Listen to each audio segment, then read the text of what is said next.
The sinister truth behind the Jersey Devil. The real target was a woman. In the darkest corners of New Jersey's forests, a tale has lived for centuries. A monstrous cry in the trees. A winged creature said to be born of a cursed womb. They called it the Jersey Devil. It attacked livestock, terrified towns, and turned the pine barrens into haunted ground. But what if the devil wasn't the real monster in this story? What if the terrifying legend that survived for generations was actually designed to erase someone? A woman, a mother, a name buried beneath fear and folklore. And what if that legend was never meant to scare children, but to silence her forever? Before we reveal the truth they never wanted you to know, make sure to subscribe, like, and drop your thoughts in the comments. Your support helps us bring more hidden stories back to light. Subscribe now so you don't miss our next revelation, because what you're about to discover isn't just about a creature in the woods. It's about the cost of being a woman who spoke too loudly, and the devil they created to make everyone forget her. Now, let's go back, into the mist, into the myth, where the devil in the pines was born. They say it was the 13th child. That when Mother Leeds screamed in agony that night in 1735, the midwives barely had time to wipe the blood before the room froze with a shriek not of this world. The baby, born human, twisted and changed before their eyes, hooves splitting from feet, wings tearing through flesh, a tail lashing the air like a whip. With glowing red eyes, the creature let out one final scream, then flew up the chimney and into the dark woods. Since then, the pine barrens of New Jersey have never known peace. For over 200 years, whispers followed it. It attacked livestock, cursed travelers, and vanished into trees just as torches arrived.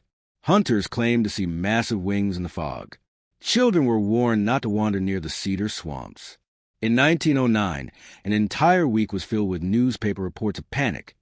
School closures, trolley lines shut down, and police officers claiming a fire at something inhuman. The Jersey Devil had returned, they said. His image appeared on wanted posters. Eyewitnesses described the beast as tall as a man, but shaped like a horse with wings, breathing fire, moving faster than bullets. The terror wasn't just in the sightings. It was in how quickly people believed. Entire communities trembled not from what they saw, but from what they expected to see. What made the legend survive was not only fear, but identity. New Jersey embraced its devil like a cursed mascot, branding it on sports teams, beer bottles, and tourist souvenirs. The woods became a dare, the story a test of bravery. Everyone had a cousin who claimed to hear the cry in the middle of the night, or a grandfather who saw claw marks on a shed. But for something so terrifying, no one could quite say what it wanted. It didn't steal children. It didn't hoard treasure. It simply appeared, screamed, and vanished. It was less like a monster and more like a warning. Still, one detail never quite sat right. Why was this woman, Mother Leeds, cursed to birth a demon?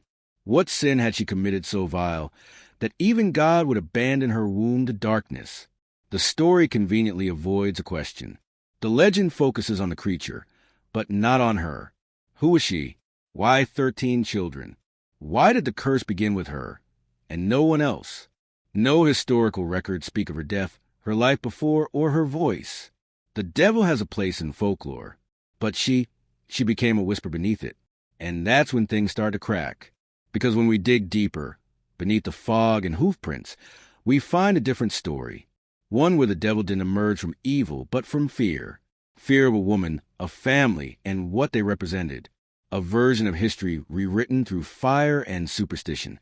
What if the Jersey Devil was never a demon, but a distraction? And what if the real monster had 2 legs, wore a suit, and held a pen instead of claws? In 1735, New Jersey was not a land of monsters, but of conflict. The colonies simmered with tensions. Religious dissenters clashed with Anglicans. Quakers battled rumors of witchcraft, and political factions weaponized gossip to discredit enemies. In the middle of this storm stood the Leeds family, printers by trade and Quakers by faith, until they weren't.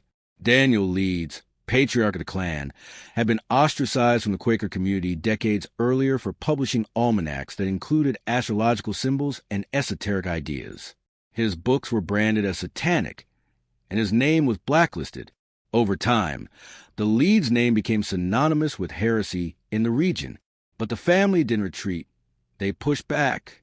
Daniel's son, Titan Leeds, inherited the printing press and the fire in his father's veins.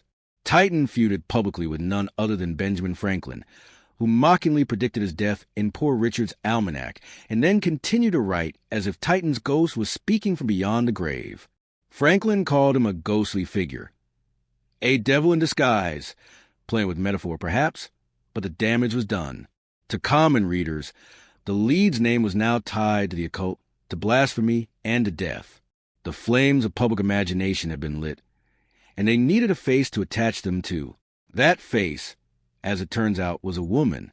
Historical records point to Deborah Leeds, the wife of Japhet Leeds, a relative in the same controversial family. She lived quietly in the Pine Barrens and bore 12 children. Some believe she was educated, outspoken, and unafraid to speak against religious hypocrisy. Others say she kept to herself but was resented for her bloodline. Either way, she was not anonymous. She was known, and that made her dangerous. In a society where conformity was survival, a woman with a voice was already halfway to being called a witch. And when her 13th child was born, the story writes itself. But here's the crack in the tale. There's no official birth record of a child turning into a beast. There is, however, a surge in anti-Leeds pamphlets in the years that follow. Tracts warning of demonic influence in the Pine Barrens. Murky accusations about a mother-sin who bore the dragon of the forest. These weren't ghost stories told by children. They were political smears, spread by rival publishers and officials who stood to gain from silencing the Leeds influence. The devil wasn't born of magic. He was born of propaganda, sharpened with fear and soaked in misogyny. So when the townsfolk whispered of red eyes in the trees, they weren't chasing a monster. They were chasing a woman's shadow. A shadow painted with all the things their culture hated. Female independence, descent outside her lineage. The devil gave them an excuse not to listen, not to ask why Deborah Leeds vanished from records, not to ask who profited when she became a footnote in a legend. But what if we ask those questions now? Deborah Leeds, like many colonial women, lived at the edges of history. Her name appears in few places, always in relation to her husband, Japhet, or in the vague lineages of the Leeds family tree. But what survives suggests a woman who raised 12 children in isolation, surrounded by suspicion, fear, and resentment. Some accounts say she ran the household with remarkable independence while her husband traveled. Others whisper she kept journals filled with questions about scripture and the brutality of patriarchy, none of which survived, of course. What remains is a legend, that she cursed her 13th pregnancy. But even this comes secondhand, long after her death, and always from voices who benefited from the tale. A closer look at local archives reveals a disturbing coincidence. The year the Jersey Devil was born coincides with a spike in Leeds-related slander. One pamphlet from a rival publisher accuses a certain woman of the Barrens of nurturing evil in her home. The language mimics sermons, yet bleeds contempt. Another tract lists the Leeds crest, with its winged beast, and warns of signs in the womb. It wasn't just folklore. It was a campaign. A smear effort that turned childbirth into blasphemy and a housewife into a witch. These were not ghost stories. They were blueprint for exile, executed with ink and scripture. We don't know if Deborah's 13th child lived or died. No burial record, no baptism, no name. And maybe that's the point. The child didn't need to exist. The myth needed it more.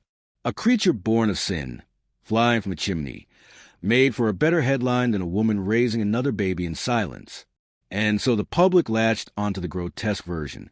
They ignored that no one in the Leeds household ever confirmed the story, that no neighbor ever saw the beast, that it was all whispers, amplified by those who feared what Deborah represented, a woman who didn't break, even when the world cursed her womb. Even more chilling is how fast she vanished. After 1735, there is no mention of Deborah Leeds in church registries or census rolls. Japhet appears once more, signing over property, and then nothing, as if the price of speaking too freely, or birthing too many, was total erasure. In an era where women were seen as vessels, Deborah became the perfect scapegoat. Not a witch with spells, but a woman with ideas. Not a monster maker, but a mother made monstrous. And the legend took root, its details mutating with each retelling, each generation forgetting that behind the wings and claws once stood a person. What if the Leeds devil was never meant to scare children, but to silence mothers? What if the true horror isn't the creature in the woods, but how easily a community can sacrifice one of its own to preserve an illusion of order? The devil gave him a myth to believe in, but it's Deborah's silence that haunts the story, not because she was cursed, but because she was real, and no one ever let her speak. The number 13 was never just a number. It was a warning. In colonial superstition, it meant imbalance, rebellion, the defiance of divine order. To say that a woman gave birth to a 13th child wasn't just noting a fact. It was a coded accusation. It cast her as unnatural, reckless, perhaps even ungodly. And when that child supposedly transformed into a creature with bat wings, cloven hooves, and glowing eyes, the symbolism sharpened. It was a physical manifestation of the fears colonial society had about women who bore too many children, who asked too many questions, or who simply refused to disappear quietly into obedience. The tale of the Jersey Devil offered a convenient myth to channel anxieties that had no place in polite conversation. The curse reflected not on Deborah Leeds' choices, but on society's intolerance. A mother with too much influence? Dangerous. A family with printed opinions? Demonic. The wings represented escape from control.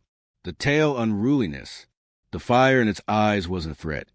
It was a reflection of their own hatred. And yet, the story stuck, because it was easier to believe in a monster than to confront a society that creates one. The myth became armor, protecting the community from accountability. Even the silence in the record speaks volumes. In an age of detailed baptism and burial logs, Deborah's disappearance and the vanishing of her 13th child suggest deliberate omission, as if naming her would invite the past back in, as if her memory itself was dangerous. Historians now believe early mentions of the devil were printed in response to local disputes, not divine terror. Reports of beasts in the forest coincide with times of political instability. It wasn't folklore, it was deflection. The real beast wasn't in the woods. It was in the press rooms, the pulpits, the whispered assemblies where men decided whose voice mattered. This explains why the Leeds family crest, a wyvern, a winged creature, was reused in early devil descriptions. The public didn't invent a monster from scratch. They took a symbol and twisted it. A heraldic mark became a sigil of evil. That transformation wasn't folklore, it was strategy. By turning a family's legacy into a grotesque figure, they ensured no child of that line would be free of suspicion. The myth fossilized prejudice, giving it wings and teeth. And the worst part? It worked. Even today, people remember the creature, but they don't remember the woman who was erased to make room for it. Which brings us to the most disturbing truth. Even now, her story remains buried under the devil's wings. Museums feature the legend. Souvenir shops sell plush monsters. Paranormal shows chase shadows in the trees. But no one tells the real story. That behind the myth was a woman silenced by fear, framed by society and forgotten by design. Until now, because once you see the myth for what it is, you can't unsee it. The question is, what will you believe the next time they tell you a woman gave birth to evil? The pine barrens remain quiet at night, but it's not the silence of peace. It's the silence of stories left untold. Hikers still claim to hear cries in the dark, strange shadows between the trees. And while most shrug it off as legend, the truth echoes deeper than folklore. The real haunting isn't the flutter of wings or the imagined hiss of a devil in the brush. It's the echo of a woman erased, of a name stripped from history, of a life devoured by fear and superstition. The Jersey Devil may have become a mascot, but it began as a weapon. A myth forged to silence someone who refused to fit the mold. This legend wasn't just a story passed down for thrills. It was a tool of power, wielded to punish dissent, femininity, and nonconformity. The townspeople didn't need a real demon. They just needed a believable one. And so, the creature in the woods served its purpose. It gave a face to unease, a scapegoat for discomfort, and a shadow to cast over inconvenient truth. In doing so, it let society continue unchecked. While Deborah Leeds, her thoughts, her pain, and perhaps even her final child, were swallowed whole by collective amnesia. But what happens when we remember? When we peel back the monstrous mask and stare into the hollowed-out space where a woman's story should have been, we begin to see that legends, like the devil himself, don't appear by accident.